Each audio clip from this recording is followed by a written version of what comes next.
ಈಗ ಕೋಗಿಲು ನಿರಾಶ್ರಿತರಿಗೆ ಮನೆ ಹಂಚಿಕೆಗೆ ಸಿದ್ಧತೆಯನ್ನ ಮಾಡಿಕೊಳ್ಳಲಾಗ್ತಾ ಇದೆ. ಅಧಿಕಾರಿಗಳಿಂದ ಫೈನಲ್ ಹಂತದ ಪರಿಶೀಲನೆ ಕೂಡ ನಡೆಸಲಾಗ್ತಾ ಇದೆ. ಕೋಗಿಲು ನಿರಾಶ್ರಿತರಿಗೆ ಮನೆ ಹಂಚಿಕೆಗೆ ಸಕಲ ಸಿದ್ಧತೆಗಳು ನಡೀತಾ ಇದ್ದು, ಪರಿಶೀಲನೆಗೆ ಇದೀಗ ಜಿಲ್ಲಾಡಳಿತದಿಂದ ತಂಡವನ್ನ ರಚನೆ ಮಾಡಿದ್ದಾರೆ. ಪರಿಶೀಲನೆಗೆ ತಂಡ ರಚನೆ ಮಾಡಿದೆ ಜಿಲ್ಲಾಡಳಿತ.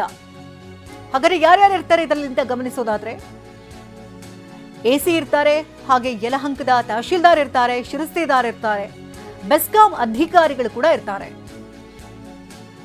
ಜಿಬಿಎಗೆ ದಾಖಲೆಗಳನ್ನ ಅಧಿಕಾರಿಗಳ ತಂಡ ಸಲ್ಲಿಸುತ್ತೆ. ಗ್ರೌಂಡ್ ರಿಪೋರ್ಟ್ ಅನ್ನ ಅಧಿಕಾರಿಗಳು ಕೊಡಲಿದ್ದಾರೆ.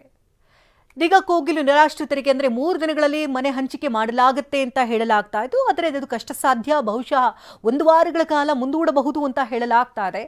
ಅಧಿಕಾರಿಗಳಿಂದ ಯಾರ್ಯಾರಿಗೆ ಮನೆ ಹಂಚಿಕೆ ಮಾಡಬೇಕು ಅನ್ನೋದ್ರ ಬಗ್ಗೆ ಡಾಕ್ಯುಮೆಂಟ್ಸ್ಗಳನ್ನ ಈಗಾಗಲೇ ಪರಿಶೀಲನೆ ಮಾಡಲಾಗ್ತಾ ಇದೆ. ಜಿಲ್ಲಾಡಳಿತದಿಂದ ಈಗ ಒಂದು ತಂಡವನ್ನ ರಚನೆ ಮಾಡಿದ್ದು ರಿಪೋರ್ಟ್ ಕೊಡೋದಕ್ಕೂ ಕೂಡ ಸಿದ್ಧತೆ ಮಾಡಿಕೊಳ್ತಿದ್ದಾರೆ. 3 ದಿನಗಳಲ್ಲಿ ನಿರಾಶ್ರಿತರಿಗೆ ಮನೆ ಹಸ್ತಾಂತರ ಕಂಪ್ಲೀಟ್ ಆಗಿ ಡೌಟ್ ಅಂತ ಹೇಳಲಾಗ್ತಿದೆ. 1 ವಾರದ ಬಳಿಕ ಹಸ್ತಾಂತರ ಮಾಡುವ ಸಾಧ್ಯತೆಗಳು ದಟ್ಟವಾಗಿದೆ. ಈ ಟಿವಿ ನನಗೆ ಉನ್ನತ ಮೂಲಗಳಿಂದ ಮಾಹಿತಿ ಸಿಕ್ಕಿದೆ. ಇನ್ನು ಸ್ಥಳದಿಂದ ಕಿರಣ್ ಸೂರ್ಯ ನೇರ ಸಂಪರ್ಕದಲ್ಲಿದ್ದಾರೆ. ಹೆಚ್ಚಿನ ಮಾಹಿತಿನ ಪಡ್ಕೋಣ. ಕಿರಣ್, 3 ದಿನಗಳಲ್ಲಿ ಮನೆ ಹಸ್ತಾಂತರ ಆಗತ್ತೆ ಅಂತ ಹೇಳ್ತಾ ಇದ್ರು, ಆದ್ರೆ 1 ವಾರಗಳ ಕಾಲ ಮುಂದೂಡಬಹುದು ಅಂತ ಹೇಳಲಾಗ್ತಾ ಇದೆ. ಜೊತೆಗೆ ಅಧಿಕಾರಿಗಳ ತಂಡ ಈಗ ಕಡತಗಳ ಪರಿಶೀಲನೆ ಕೂಡ ಮಾಡ್ತಾ ಇದ್ದಾರೆ. ಡಾಕ್ಯುಮೆಂಟ್ಸ್ ಪರಿಶೀಲನೆ ಆಗ್ತಾ ಇದೆ. ಏನೇನು ಡೆವಲಪ್ಮೆಂಟ್ಸ್ ಕಂಡು ಬರ್ತಾ ಇದೆ ಸ್ಥಳದಿಂದ?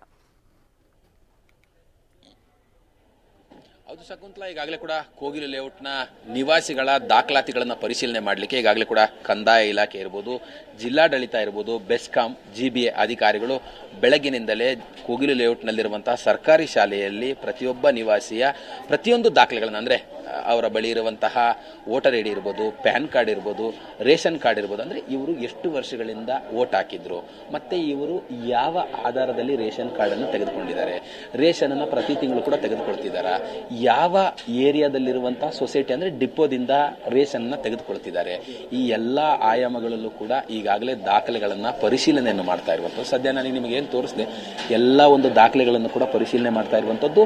ದಾಖಲೆಗಳನ್ನು ತೆಗೆದುಕೊಂಡು ಈಗಾಗಲೇ ಕೋಗಿಲು ಲೇಔಟ್ನ ನಿವಾಸಿಗಳು ಸದ್ಯ ಸರ್ಕಾರಿ ಶಾಲೆಗೆ ಬಂದಿರುವಂಥದ್ದು.